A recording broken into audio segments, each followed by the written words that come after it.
अरे भौजी हैप्पी होली भौजी है, होली है। आज कैसन होली हमरा रंग नहीं लगवा देवर जी। किया भौजी एना किया बोले छी? भैया कहां छ? भैया तोहर भैया तो हमर हर बार दिल तोड़ दे छ हो देवर जी। अच्छा तोर प्रॉब्लम की जब होती है हमरा बतबा त। प्रॉब्लम तले सुन। चढ़ते फागुन में सैया गेलै बाहर हो। ए बैगन लेना बैगन सस्ते के माल रस्ते में लगवा देवर जी अब कोनो जोगार हो। अरे बड़की भौजी छोटकी भौजी यार चढ़ते फागुन में सैया गेलै बाहर हो।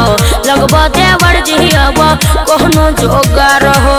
बारी छ समस्या ये गोरा सते छै भौजी, बारी छ समस्या ये गोरा सते छै भौजी। होली महला ले बैगन ए बैगन लेना बैगन होली महला ले बैगन सस्ते छै भौजी। नहीं लेबो। होली महला ले बैगन सस्ते छै हे भौजी। अरे भाग दूर देवर जी तोहो कैसन बात बोले छो।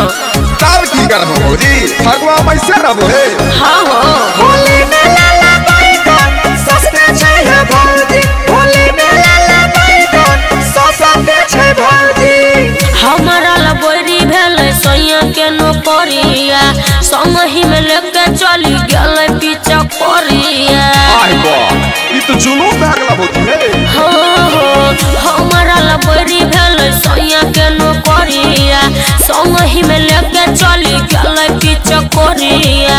आईडिया एक नंबर मसते छै भौजी। अच्छा। आईडिया एक नंबर मसते छै भौजी। होली महला ले बैगन केना छहो होली महला ले बैगन सस्ते छै भौजी। नहीं लेबो। होली महला ले बैगन सस्ते छै हे भौजी। सस्ता रखो चाहे महंगा हम नहीं लेबो।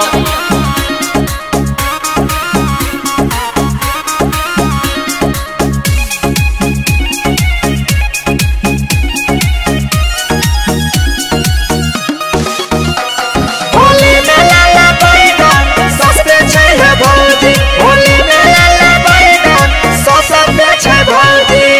डालते के रंग के लबैते अबीरा बनसी बलम सुमन के बुझल नहीं पीरा। तो हम छेड़ भौजी हे तू टेंशन के ले छो। बाप देवर जी डालते के रंग के लगैते अबीरा बनसी बलम सुमन के बुझल नहीं पीरा।